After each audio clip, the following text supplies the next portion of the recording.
சங்கீதம் 91:4.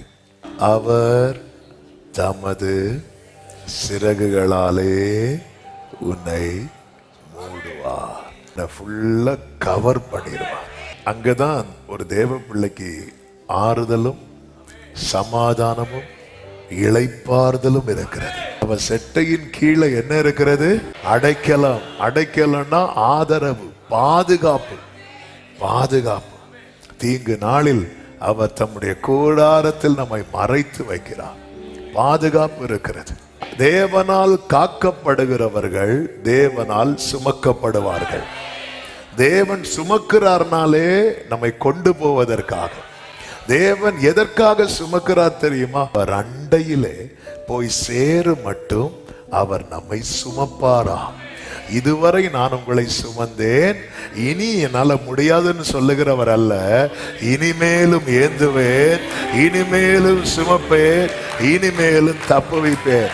அப்படி என்றால் இந்த காலை வேளையில் என்னை கேட்கிற அன்பு சகோதரா சகோதரி, எத்தனை தீமையான காரியங்கள் உங்களை சூழ்ந்திருந்தும் கர்த்தர் உங்களுக்கு அடைக்கலமா இருந்தது நீங்கள் அனுபவித்தது உண்டானால் இதையும் கேளுங்கள்.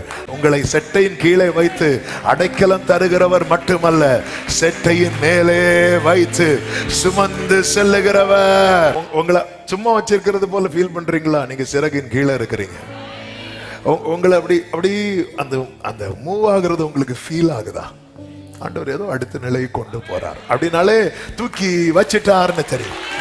உங்களுக்கு ஒரு ஓட்டத்தை கர்த்தர் நிர்ணயித்திருக்கும் போது ஒரு இடத்துல இருந்து இன்னொரு இடத்துக்கு உங்களை கொண்டு போகணும், இன்னொரு நிலைக்கு கொண்டு போகணும்னு தீர்மானிச்சாருன்னா யார் நினைச்சாலும் உங்களை அடைத்து வைக்க முடியாது. ரட்சிக்கப்பட்ட ஒவ்வொருவருடைய வாழ்க்கையிலும் இந்த பயணம் உண்டு. இந்த பயணம் மகிமை வரை தொடரும். நீர் உம்முடைய ஆலோசனையின்படி என்னை நடத்தி முடிவிலே மகிமையில் ஏற்றுக்கொள்வீர். முடிவில் அதுவரைக்கும் அவர் சுமப்பார், சுமந்து கொண்டே போவார். சில இடத்துல சிறகுல இருந்து கீழே இப்படி எடுக்கிறார்னா புரிஞ்சுக்கோங்க, சிறகு கீழே கீழே தன் குஞ்சுகளை சேர்க்கிறது எதுக்காக?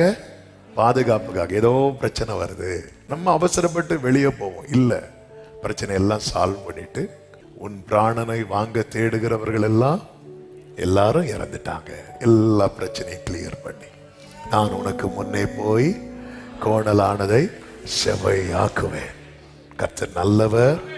அவன் ஒரு தேவ பிள்ளை இதை புரிந்து கொள்ள வேண்டும். எனக்கு சிறகு கிடையாது, ஆனால் என்னை அவருடைய சிறகுகள் கவர் பண்ணி இருக்கு. ஹல்லேலூயா.